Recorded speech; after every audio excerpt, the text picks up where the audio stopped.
Hi, I'm A. Jesse Jiri Davis, and I'm going to tell you how Python coroutines work. A little about me, I work for MongoDB. I'm a staff engineer there. I work on the Python and the C drivers for MongoDB.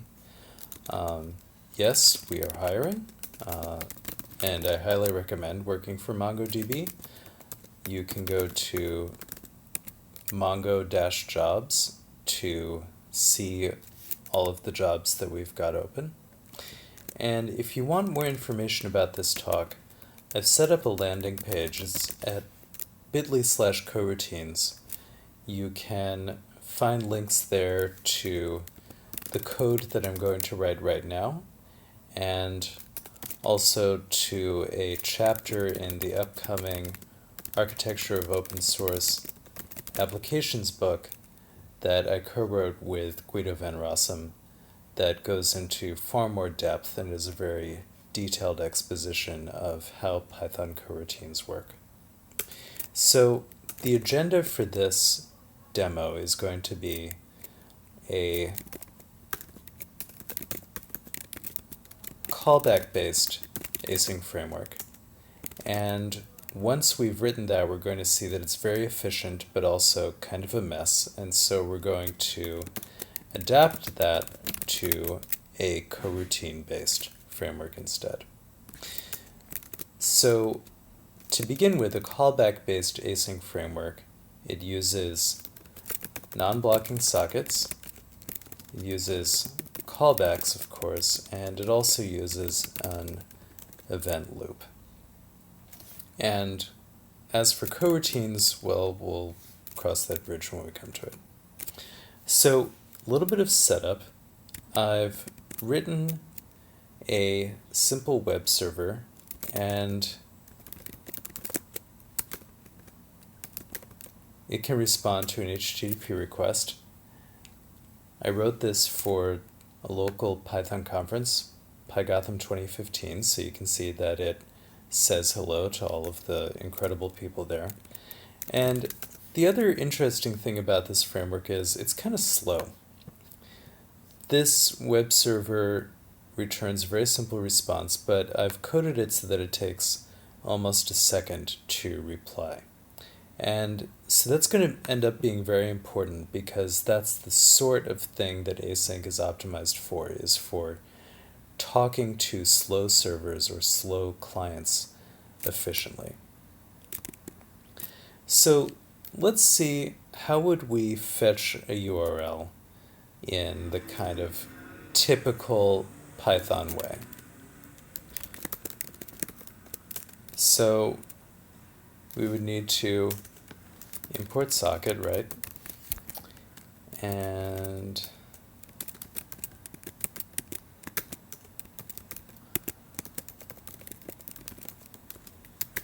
connected to the proper domain and port.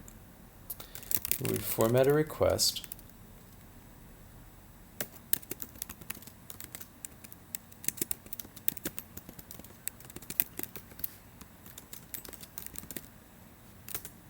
Then we would send it to the server.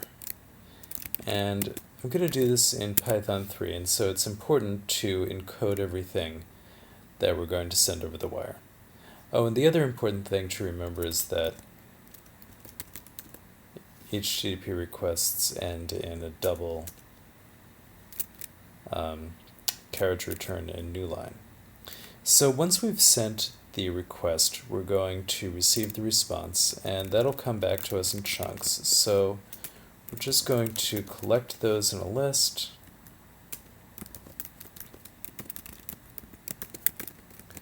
Receive them up to 1,000 chunks, 1,000 bytes at a time. And as long as we've got a chunk, we'll append it to the list. And if we get an empty chunk, then we know that the server is hung up on us, so our reception is complete. And so the body is going to be,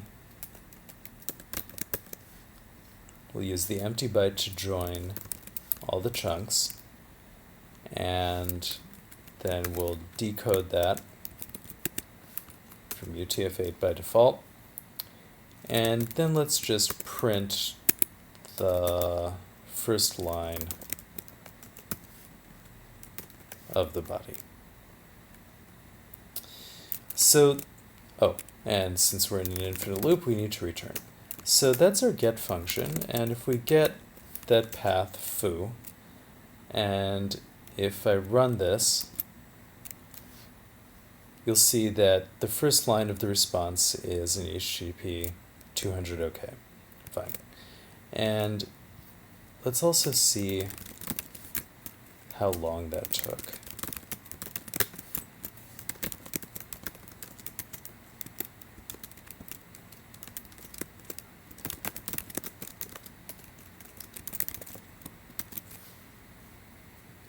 So it takes about a second because there's a little bit of overhead in the Python interpreter.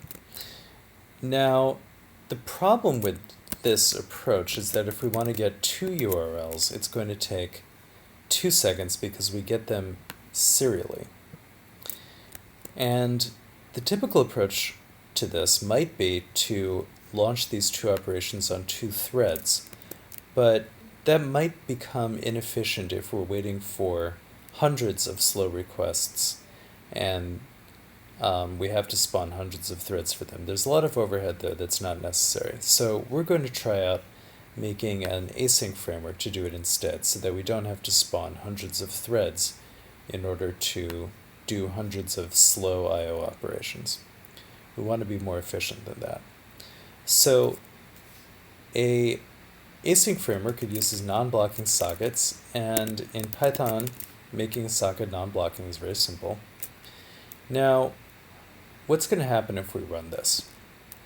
We're going to get an exception because a non-blocking socket, what that means is any operation that would block, like connecting, either succeeds immediately or raises an exception, right? It's not allowed to block. It's not allowed to wait for success.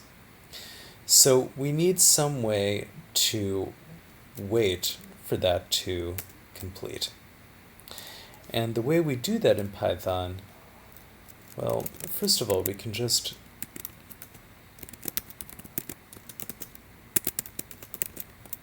ignore that error. But that's not going to get us very far, because as soon as we try to send something on the socket, it's going to say that it's not connected yet, right? Because when we called connect, the non-blocking socket began the operation, but it didn't wait for the operation to complete, and so we're not ready to send it yet. So how do we know when we're ready to send an operation? Well, in Python 3,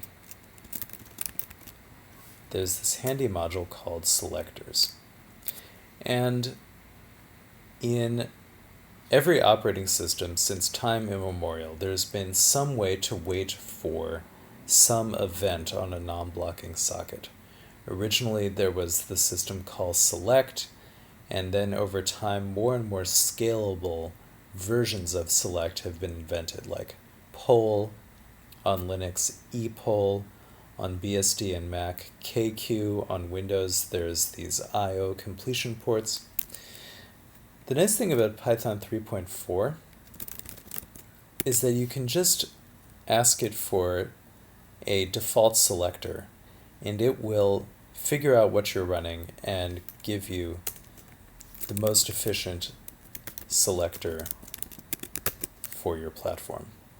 So we'll make one of those, and before we try to send anything on this socket, we're going to wait for it to be writable. We're going to wait for it to be ready for something to be sent. So to do that, we register the socket's file number, which is just an integer. It's just a file descriptor. And we're going to tell the selector that this is a file number that we're interested in events on. And the specific event that we're interested in is we want to know when the socket is writable. And PyCharm can auto-import that constant for us. And the next thing we do, So all we've done so far is said, I'm interested in this event on this file descriptor. And then if we call select, that will wait for some event that we've asked about to happen. So once that happens, we can unregister the file number. And by this point, S is writable. So that means that we can legally now call send on it. So if I call this now, you'll see that I get past this line, but now we're throwing an exception down here because the socket is writable, but it hasn't become readable yet, right? We haven't waited for the server to start sending its response. So in order to wait for that, we have to do the same dance again, and this time we're not interested in writability, we're interested in readability, so we have to PyCharm auto imports that, we wait for it again, and once this call completes, then we'll unregister the file number, and now we're allowed to receive. So if I run this code, now it completes, but we haven't really won anything, right? It still took 2 seconds. We just kind of made a small mess in our code, but we haven't gained any efficiency improvements yet.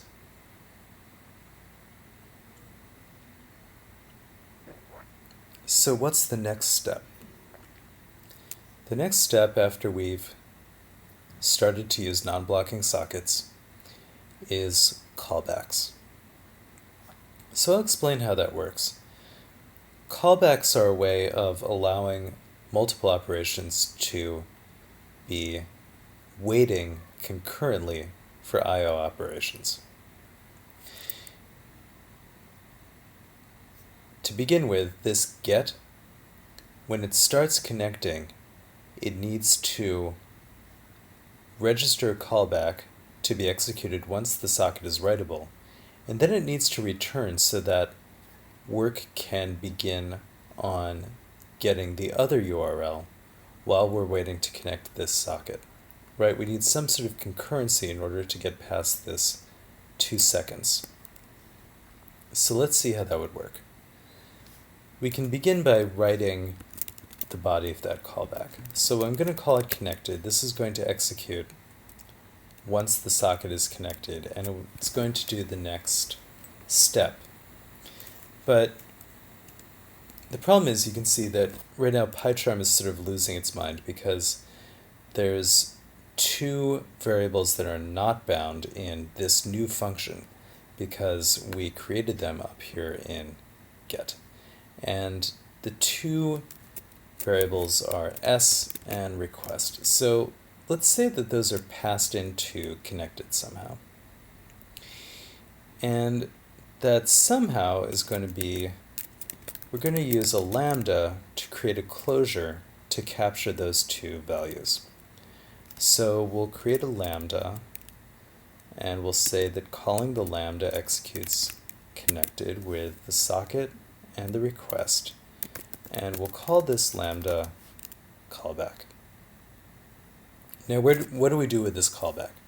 Well, selector.register, it has this special hidden argument. It's sort of a B-side, and it's called data. So we're going to pass the callback in as data, because this is Python. The callback, the data can be anything, so we're going to pass in our lambda as the data. And we're going to wait until connected is called to actually unregister that file number. Now, if we do this, unfortunately, we don't actually get any work done because our callback is never actually executed. So how do we make sure that this callback is actually run once the event that it's waiting for has been executed? Well, for that we need the third part of our async framework. We need an event loop. So I'm going to code that down here. get is going to run first, and it's going to start a socket connecting, and then it's going to register a callback to be executed when the socket is writable. And once foo has done that, it returns, and then bar does the same thing. So now we've got two non-blocking sockets that are open and in the midst of connecting. And they've both been registered with the selector.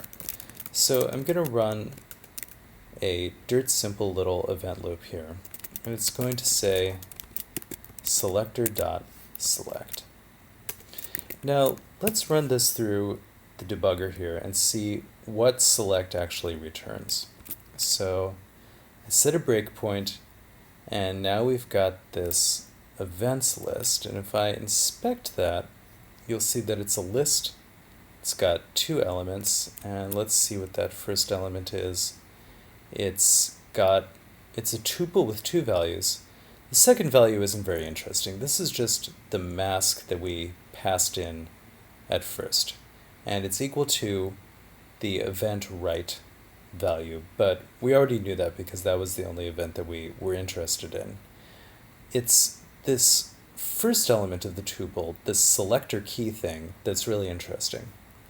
And you'll see that the data value that I passed in when I called register, we're getting that back out in this events list, and its contents is that lambda that I registered as the callback. So let's execute it. So for event and mask events, mask is the thing we don't care about. It's 2. It's equal to event.write. But this event here, its data field is the callback that we originally registered. So I'm going to call that CB, and then I'm just going to call it. So if I run this now, let's set a breakpoint here and see what happens. So I can step in, and you'll see that we step into this lambda here, and the lambda calls connected, and connected is executed with the socket and the request, which is get foo. So if we run this, we'll see that we need to do the same transformation down here for s.receive. So let's do that. And we can say that the callback for when the socket is readable, we're going to call it readable. And the same way that connected needed to take the variables that had been available in the previous callback as arguments, so does readable. In this case, it still needs the socket. It doesn't need request. We're done with that, but it does need the list of chunks. So it's going to take those two as arguments. And when it's executed, it knows that S is readable by this time, so it can unregister its file descriptor and receive a chunk. And we know that a chunk, well, we know that this won't raise an exception because the select call down here said that whatever we were waiting for on this socket is ready. So we won't throw a resource unavailable or whatever that exception was. The chunk will either contain something, or if the server has closed the connection, then chunk is empty and we know that we're done. So up here, that means that we don't call select because that's the event loop's job, but we do need to create a callback. So it's going to be very similar to the callback that we created before. It's going to be a closure expressed by a lambda, and when we execute it, we're going to pass it the socket and the chunks. And this is no longer a loop. We just register the callback once, and then we're done. And that means that since we no longer have a while true loop, that down here, if we have a chunk, we need to wait for the remaining chunks. So we can't just leave here. We need to go callback equals yet another closure, and that's going to cause a second call or an nth call to this readable function again. And we'll register that again with the selector to re-register the socket that we unregistered up here. And then this return call is no longer necessary. So if we run this, we'll see that both of our requests now complete. So that's fantastic, but unfortunately, we don't see our final output because we're in this while true loop. So we're blocked here on this selector because there's nothing left to do, but we haven't told the loop to complete. And if we hit stop here, we'll see that this line is in fact where we're stuck. So I think that the right way to complete this loop now is to somehow figure out when all work is complete and then exit the loop. So I'm going to say that there's some number of tasks that are always in flight. To begin with, there are none. And whenever we call get,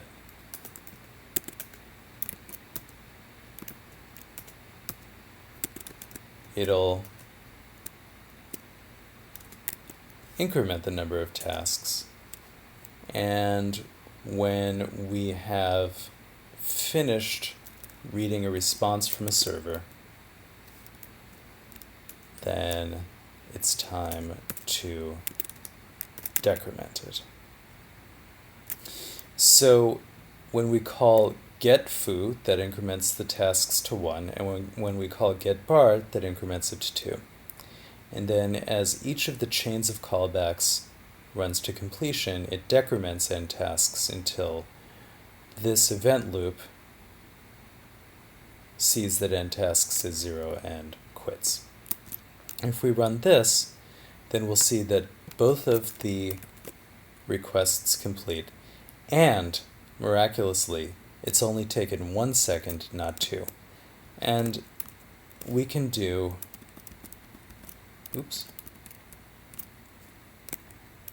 many more of these concurrent requests, and it will still only take 1 second.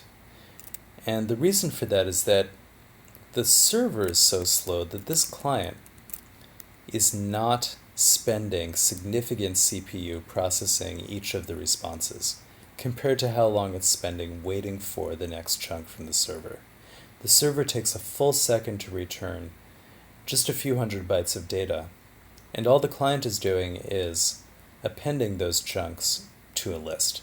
So the client is spending almost no CPU. It's spending overwhelmingly the majority of its time waiting for I/O. So this is the sort of thing that async is optimized for. We can do probably dozens or even hundreds of simultaneous requests with a simple framework like this one and not lose significant amounts of time on computation. And it's very efficient because it doesn't have to hold open idle threads in order to do that. So that's great. It's very efficient, but you'll also see that it's kind of a mess. Compared to our very simple initial implementation of get, we've now created a whole bunch of mess. We now need 3 functions where before we only had 1.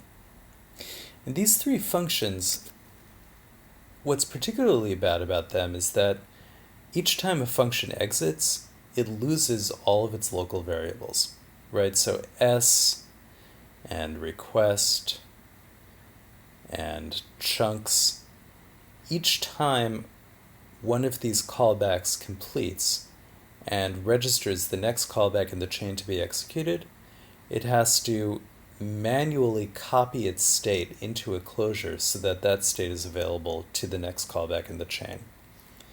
The normal facilities that the language provides to us in a stack and in local variables, we have to manually recreate that stuff in our async framework. The language is basically no help to us here in terms of maintaining state across I/O operations. So the solution to this is the next phase. It's coroutines. And coroutines are built on future, which is a class that we'll see in a second, on Python generators, and on another class that we'll see in a moment called task. Now, there are a bunch of kinds of things called coroutines. Coroutines are a very old idea, and there are many kinds of implementations of coroutines in many languages. In Python 3 and in async IO, what we mean when we say coroutines is generator-based coroutines. Greenlets are also called coroutines, and in Python 3.5 there are now new things called native coroutines that can take advantage of the new async and await keywords. They're essentially syntactic sugar on top of generators, so if you understand the discussion that we're going to have right now, you'll understand how the Python 3.5 native coroutines work as well, although they're built into the interpreter rather than built out of generators, the way we're going to do right now. So, the first thing that we need is a future class.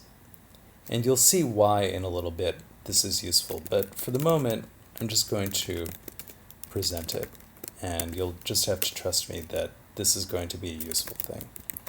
So, a future represents some pending event that we're waiting for, and it has a list of callbacks that will be executed when that event occurs. And when that event occurs, somebody's going to call resolve, and the future will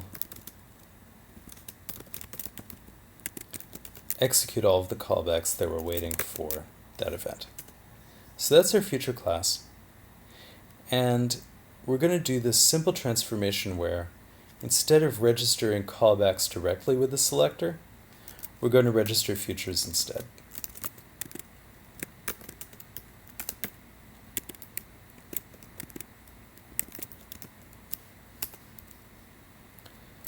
So we add the callback to the list of callbacks waiting for this future to be resolved, and instead of registering the callback directly, we register the future instead. And I'll have to do the same thing here. And finally, we have to do that same laborious transformation here.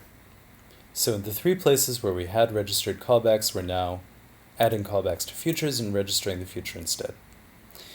And that means that down here in our event loop, the event.data is no longer a callback, it's a future, and so we don't call it directly, instead we say future.resolve. So you can expect with such a simple transformation that I probably got it right, and it looks like I did. So all we've done so far is made our code even worse, even more messy and long, and we've simply got the same performance that we had before. So the next step is going to be to somehow use these futures with generators to start to implement coroutines. So I'm going to do a quick little refresher about generators, because there's a few confusing things about them, even for veteran Python programmers. So a generator is created with a generator function, and a generator function is any function that contains the yield statement. So this generator function is going to print start, yield 1, middle, 2, and then it's done. And the funny thing about a generator function is that when you execute it, it doesn't actually run its code. It didn't print start, middle, or done. Instead, it created a generator object. And this generator object contains a code object, so that's the bytecode that represents this stuff, and it's got 44 bytes, And the generator also has a stack frame, and that's got an instruction pointer, and it begins as -1, meaning that it hasn't executed any instructions yet. And that's why we didn't actually see any of these print statements being executed. So the way to run a generator is to call next on it. And if you do that, then you'll see that it executes its first few bytes of bytecode, so it prints start, and 1 is actually the return value of the next statement, because the return value of next is whichever yield is next executed. And the instruction pointer is now paused at 13 bytes into the 44 bytes of bytecode. So if we call next again, this time I'm going to assign its return value so that you can see that it prints middle, but it returns 2, which was the value passed into the next yield statement. And now our instruction pointer is at 28 out of 44.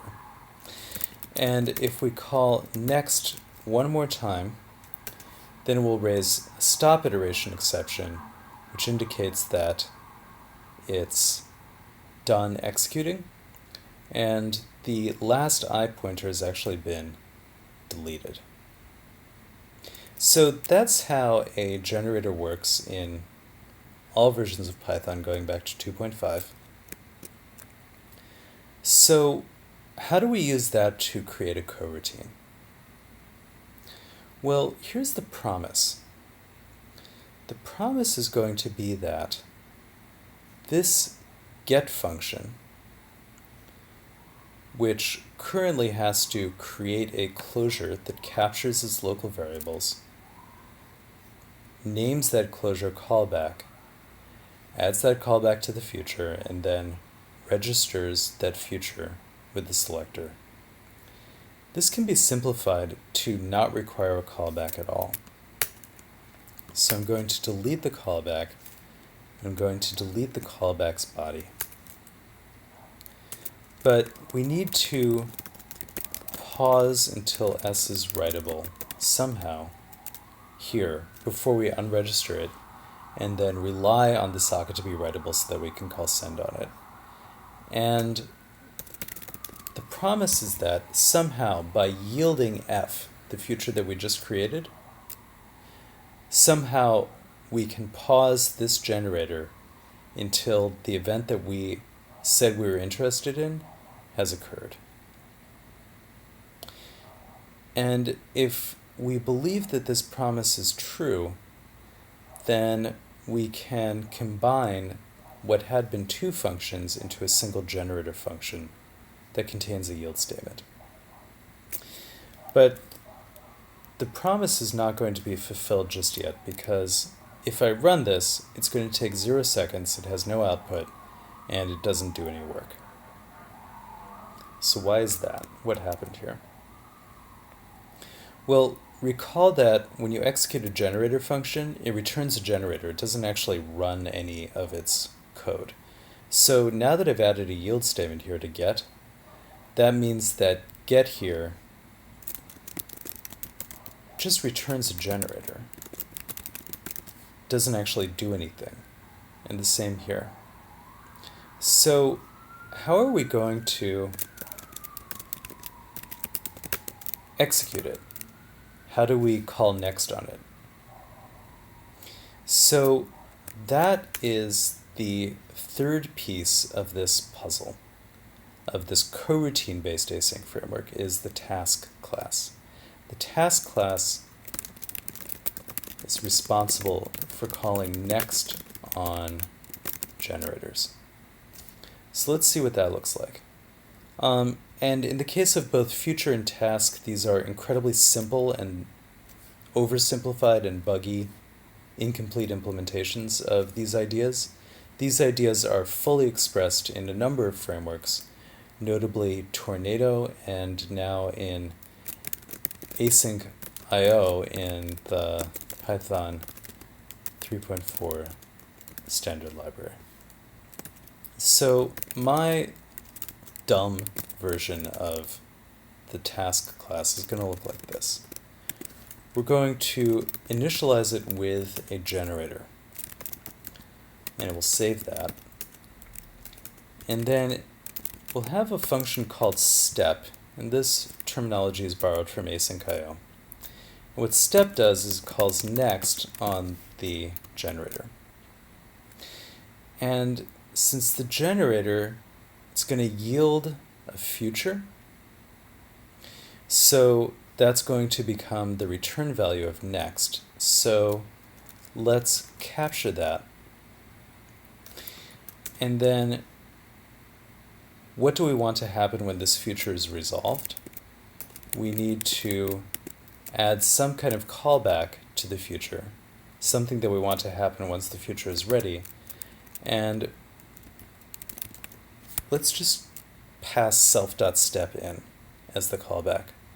So once this future is resolved, we'll just come right back into here and we'll call next on self.gen again. And when we call next on self.gen again, that's going to resume here. And therefore we know that we can unregister the socket's file number and that S is now writable. So if we run this, it's still not going to work. The reason for that is that we need to make an initial call to self.step so that we make an initial call to self.gen so that we get the get function started and it will connect the socket and so on. So let's just do that right here in the constructor. And then the final step of this conversion is going to be down here where we need to wrap each of these calls in a task. So when get returns a generator, the task wraps it, assigns it to self.gen, calls self.step, and that will call next, and that will actually begin this thing executing up until the first yield statement. So if I run this, in a way, you'll see that we make progress because we raise a stop iteration exception here. So that's good news, right? Because it means that this get generator has actually been run to completion. It's done the work that it's set out to do. So if we catch that, what do we want to do here? Well, the task is done, so let's just return. And if we execute this version, it actually completes. So this is fantastic. Now we've still got a few stray callbacks, so we can get rid of those. The same transformation that we did here, we're just going to do it down here again as well. So we don't need this callback anymore. We don't need to add it to the future. We do still need to say what event we're interested in and register the future to be resolved when that event occurs. But we can delete the callback definition since we're still in the same function as we were in before. We don't need a redundant global statement. And if we simply yield this new future that we created, that means that by the time the task resumes us, the socket is now readable. And down here we've got our last of the callbacks, so we can delete that, and we can yield our future instead of registering a callback. And what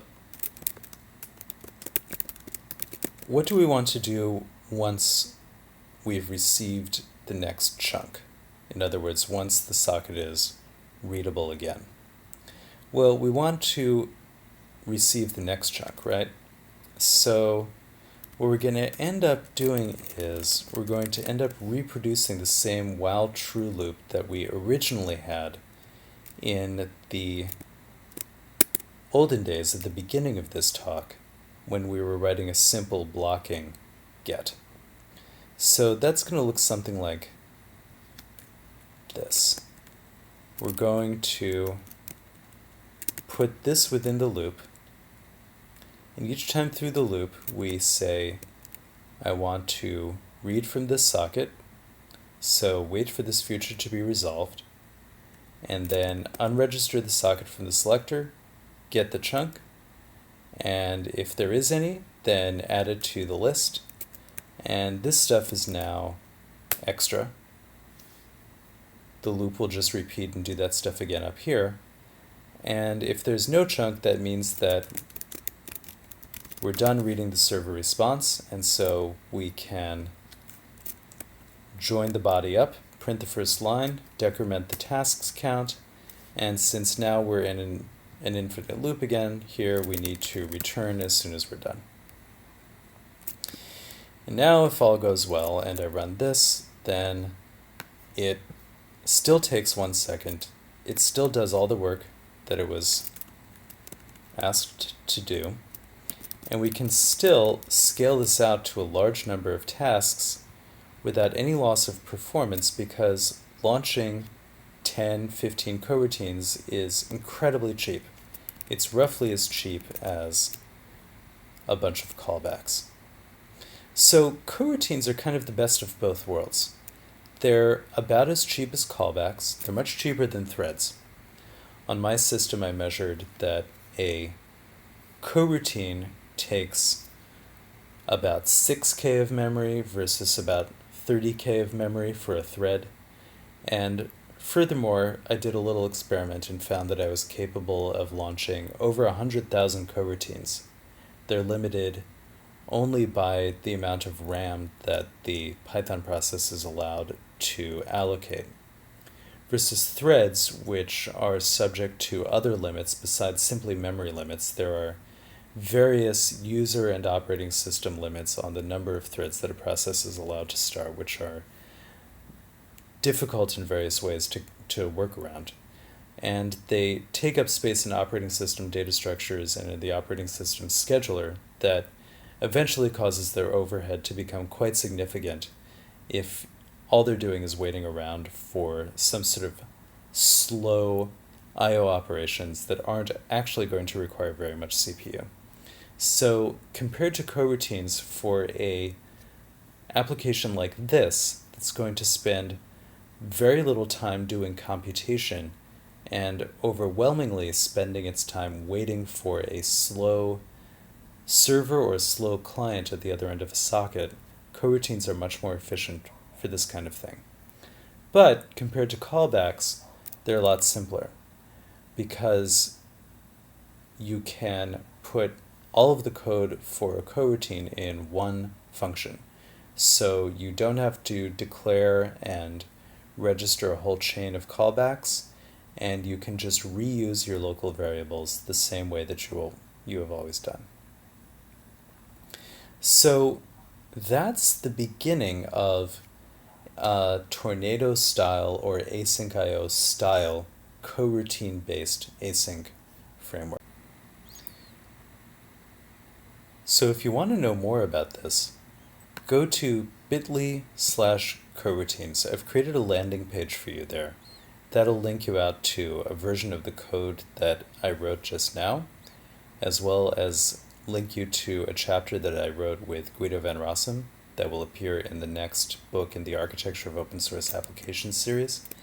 And that chapter goes into far more detail about how generator-based coroutines are implemented in async IO in the Python 3.4 standard library, and especially it goes into how coroutines take advantage of generator features that are specific to Python 3, and how a asynchronous queue class that's included in async IO can be used to coordinate coroutines in a way that's very familiar to people who are used to using threads.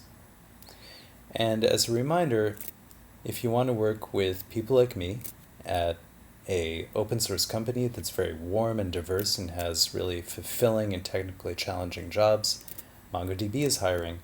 We have offices in New York and Palo Alto and worldwide. Go to bit.ly/mongo-jobs. I would love to work with you.